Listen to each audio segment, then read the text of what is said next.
மகளிர் உரிமை தொகை விரிவாக்கம் தேர்தல் சமயத்துல ஒரு 35 லட்சத்துக்கு நாங்க கொடுக்குறோம்னு சொல்லி 17 லட்சம் கொடுக்குறாங்க. முன்னாடியே கொடுத்துருக்கணும். 10,000 ரூபா கொடுத்தாங்க தேர்தலுக்கு முன்னாடி. அதுக்கு நீ என்ன சொன்ன? அப்புறம் திமுக கொடுக்கும்போது எப்படி அது தேர்தலுக்கு நீ சொல்ற? பெட் கிரைண்டர் கொடுத்தாங்க, ஃபேன் கொடுத்தாங்க, லேப்டாப் கொடுத்தாங்க, சைக்கிள் கொடுத்தாங்க, செருப்பு கொடுத்தாங்க. என்ன சொன்னாங்க ஜனங்க? அம்மான்ட்டாங்க. இப்ப எல்லாத்தையும் இவர் கொடுக்குறாரு, அப்பான்ட்டாங்க. அப்புறம் நீ கூட்டணி போட்டு இதை காலி பண்ணுவியா நீ? மோடி இதே இங்க கொடுக்கக்கூடிய இந்த நலத்திட்டங்கள் எல்லாம் ரெவடி கல்ச்சர் அப்படின்னாரு, ஸ்வீட் கொடுக்கறது அப்படின்னாரு. அப்புறம் அவர் என்ன பண்ணாரு? 26 தேர்தல் களம்ங்கிறது ஸ்டாலின் வெர்சஸ் அதர்ஸ்ங்கிற மாதிரி. EVM இருக்குது, தேர்தல் ஆணையம் இருக்குது. பாஜக உள்ள வந்துரும் அப்படின்னு சொல்லிதான் திமுக அரசு ஒரு டேக்கன் அவே மாதிரி தான் வாக்குகள். கெண்டு பூனை கேள்விப்பட்டிருக்கிறீங்களா? கெண்டு பூனை வாரு பின்னாடி ஒளிஞ்சிட்டு இருக்கிறான், ஒளிஞ்சிட்டு வர எட்டி பார்க்குது பாருங்க, இருட்ட காட்டி காட்டி. பாஜக அப்படின்றது ஒரு கெண்டு பூனை, வேற ஒன்றும்.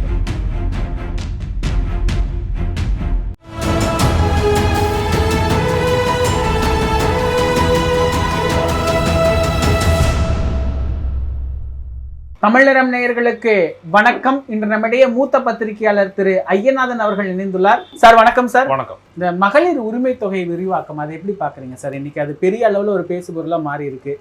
எதிர்கட்சிகளுடைய வாதமும் ஏற்புடையதுதான. தேர்தல் சமயத்துல ஒரு 35 லட்சத்துக்கு நாங்க கொடுக்குறோம்னு சொல்லி 17 லட்சம் கொடுக்குறாங்க, முன்னாடியே கொடுத்துருக்கணும். இதெல்லாம் எப்படி பாக்குறீங்க? எந்த கட்சி சொல்லுச்சு? அதிமுக சொல்லிருங்க. 10,000 ரூபா கொடுத்தாங்க தேர்தலுக்கு முன்னாடி. அதுக்கு நீ என்ன சொன்ன? இது இன்னைக்கு நேரத்தில் 23 கொடுத்துட்டு இருக்குது தமிழக அரசு. 21 தேர்தலில் அது அவங்க சொன்னாங்க. அதே 21 தேர்தலில் நீங்கள் அவங்களுக்கு எதிராக நாங்கள் 1700 தரேன் நீ சொன்னியா? அப்புறம் திமுக கொடுக்கும்போது எப்படி அது தேர்தலுக்காக நீ சொல்கிற? ஆண்டு முழுவதும் கொடுக்குறாங்கய்யா, 12 மாதமும். அது மட்டும் இல்லாமல் அந்த குடும்பத்திலேருந்து ஏழை எளிய குடும்பத்திலேருந்து படிக்க போனால் அவங்களுக்கு 1000 ரூபா தராங்க. இலவச பேருந்து பயணம் தர்றாங்க. குழந்தைங்களை அனுப்பி வை, காத்தால சாப்பாடு போடுறோம் அப்படின்றாங்க. மருத்துவம் தர்றாங்க.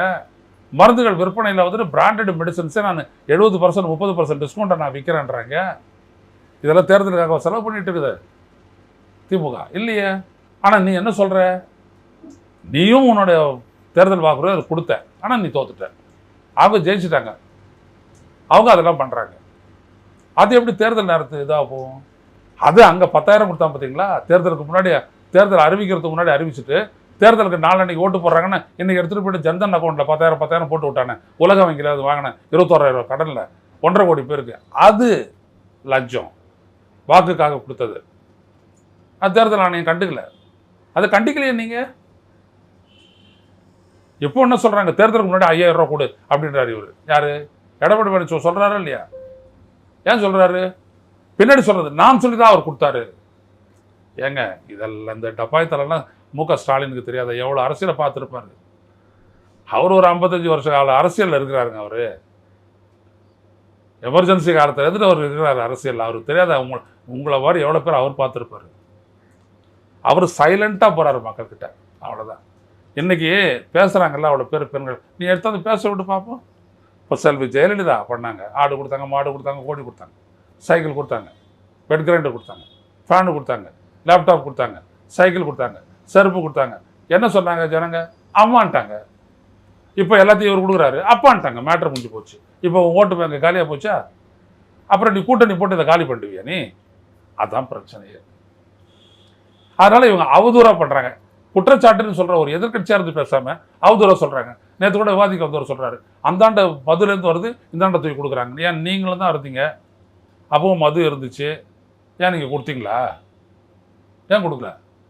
நீங்கள் சிந்திக்கல. பாவர்ட்டி அலிவியேஷன் ப்ரோக்ராம் அப்படின்னு ஒன்று வரும்போது அடுத்த கட்டம் என்ன அப்படின்னா, பொருளாதார ரீதியாக அவங்கள ஒரு ஏக்கத்துக்கு ஆளாகாமல் அவங்களுக்கு ஒன்று ஒரு இது நல்லா இப்படி புரிய வைக்கலாம். ஒரு பொம்நாட்டுக்கிட்ட இன்டர்வியூ கொடுக்குறாங்க, இந்த 1000 ரூபா உங்களுக்கு எப்படி உதவுது? எதுக்கு? கல்வி ரீதியான இந்த செலவுகள் அது இதுக்கெல்லாம் நான் ஒரு 500 ரூபா கிட்ட செலவு பண்ணிவிடுவேன். மீதி இருக்கிறது என் அப்பா அம்மாலாம் மருந்து மாத்திரை வாங்குறதுக்கு சரியாக போகும், ரொம்ப உதவியாக இருக்குன்றாங்க. அதுதான் சமூக நலத்திட்டன்றது. சும்மா 1000 ரூபா கொடுத்ததுனாலே அவங்க போட்டுற மாட்டாங்க. அது எப்படி? அது ஒரு வாழ்க்கையில் ஒரு அங்கமாக ஆகிடுதில்ல, ஒரு சம்பளம் வாங்குற மாதிரி ஆகிடுதில்ல. ஒரு புள்ள படிக்க போது 1000 ரூபா மாதம் வருது, போகாது அது. நானெல்லாம் 2 செமஸ்டர் சேர்த்து 240 ரூபா இருந்ததுனால தான் எங்கள் அப்பா என்னை படிக்க வச்சார் பிரசிடென்சி காலேஜில். நான் 10,000 ரூபான்னு தானே நான் காலி, எனக்கு படிக்க வைக்க முடியாது. ஏன்னா எங்கள் அப்பா ஒரு பட்டாணி கடை வச்சுட்டு இருந்தார். அப்போ இந்த இடத்துல இருந்து நான் பார்க்குறேன், அதான் யூ சி ஒரு ஒரு ஆட்சியினுடைய நலத்திட்டத்தை ஒரு ஹவுஸ் ஹோல்டுலேருந்து பார்த்தா தான் உனக்கு புரியும், அரசியலேருந்து பார்த்தா உங்களுக்கு வேற மாதிரி. மோடி இதே இங்கே கொடுக்கக்கூடிய இந்த நலத்திட்டங்கள் எல்லாம் ரெவடி கல்ச்சர் அப்படின்னாரு அவர். ரெவடினா ஸ்வீட்டு கொடுக்கறது அப்படின்னாரு அவர். அப்புறம் அவர் என்ன பண்ணார், 1000 ரூபாய் இது ஸ்டாண்டர்டாக கொடுத்துட்டு தமிழ்நாடு அரசு, வரி பங்கில் வஞ்சகம் பண்ணுது இந்திய ஒன்றிய அரசு. அப்படி இருந்தோம். 1500 சொல்லிட்டு ஆட்சிக்கு வந்தாங்க, ஃப்ராடு பண்ணி தான் மராட்டியத்தில் நிறுத்திட்டாங்களாங்க. முடியலையே கொடுக்கறதுக்கு. ஏன் முடியல? பொருளாதார ரீதி இதோட முன்னேறிய மாநிலமாச்சு அது, ஏன் முடியல?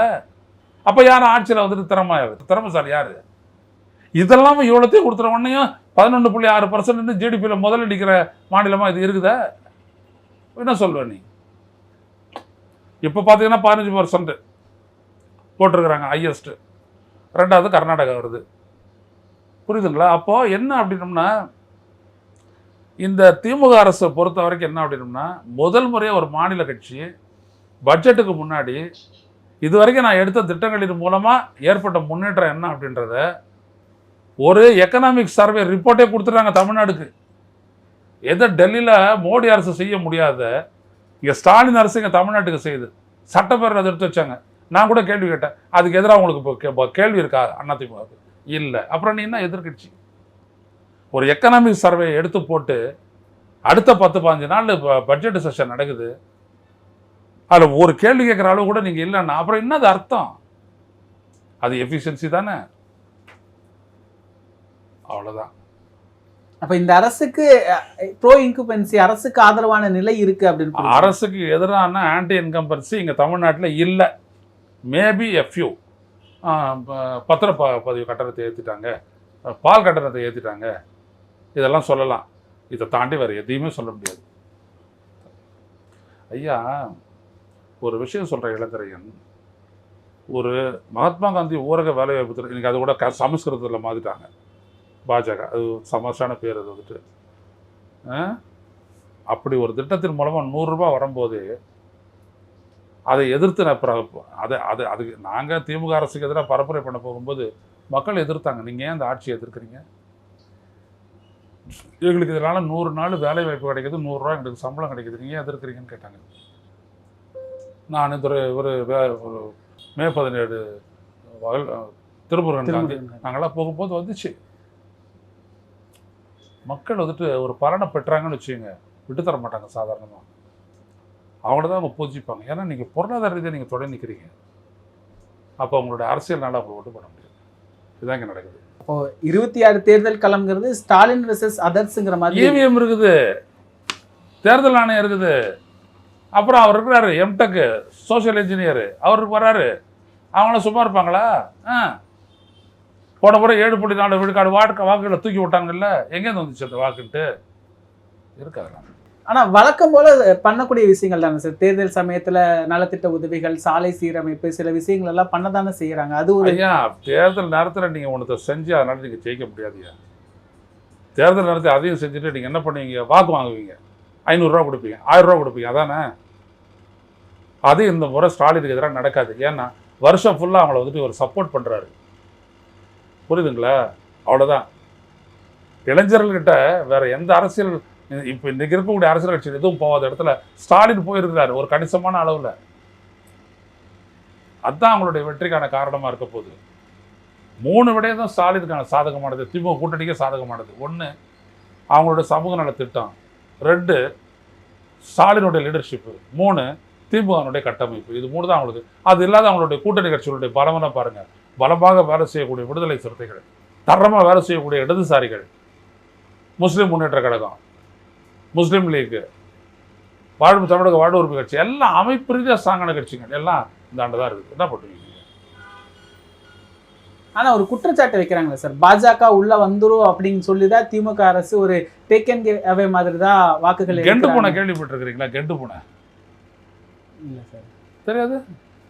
எது சொல்றீங்க சார்? கெண்டு பூனை இல்லை கேள்விப்பட்டேன். அப்படிதான் சொல்லி சின்னதில் நம்மளை தூங்க வைப்பாங்க.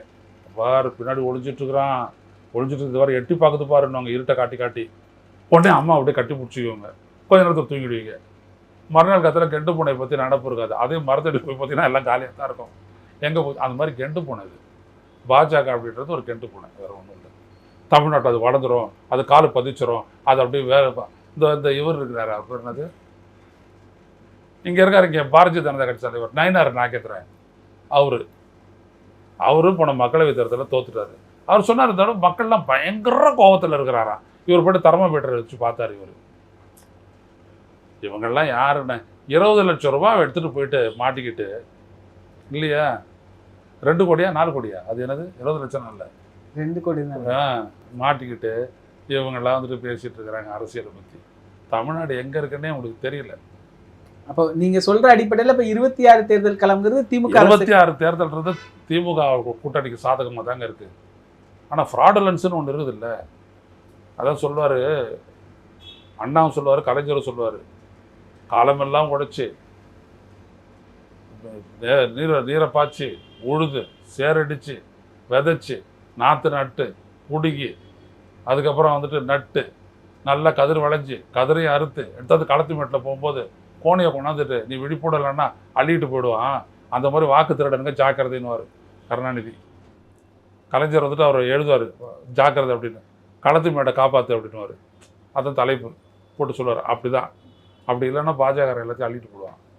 இந்த 2.5 கோடி வாக்காளர்கள் ஒரு விவாதத்தில் கூட பார்க்குறோம் சார். இறுதி கேள்வி இது எப்படி சார், அது உண்மையா? 2.5 கோடி வாக்காளர்கள் திமுக அரசு நீங்கள் ஒரு பெனிஃபிட் அடையிறீங்க, அதில் உங்களுடைய குடும்பம் பலன் பெறுமா பலன் பெறாதா? கண்டிப்பாக பலன் பெறும். அதான் ஓட்டு, அதான் விஷயம், வேறு ஒன்றும் பெருசாக விழிக்க தேவையில்லை. நிகழ்கால அரசியல் குறித்து பல தகவல்களை பகிர்ந்து கொண்டதுக்கு நன்றிங்க சார். இதே போன்று நிகழ்கால அரசியலின் சாரம்சங்களை அரசியல் ஆளுமைகளின் நேர்காணல் வழியே தொடர்ந்து காண தமிழ் நிறம் வலையொலியை சப்ஸ்கிரைப் செய்யுங்கள். தங்களின் மேலான கருத்துக்களை கருத்துளை பெட்டியில் பதிவிடுங்கள். நன்றி, வணக்கம்.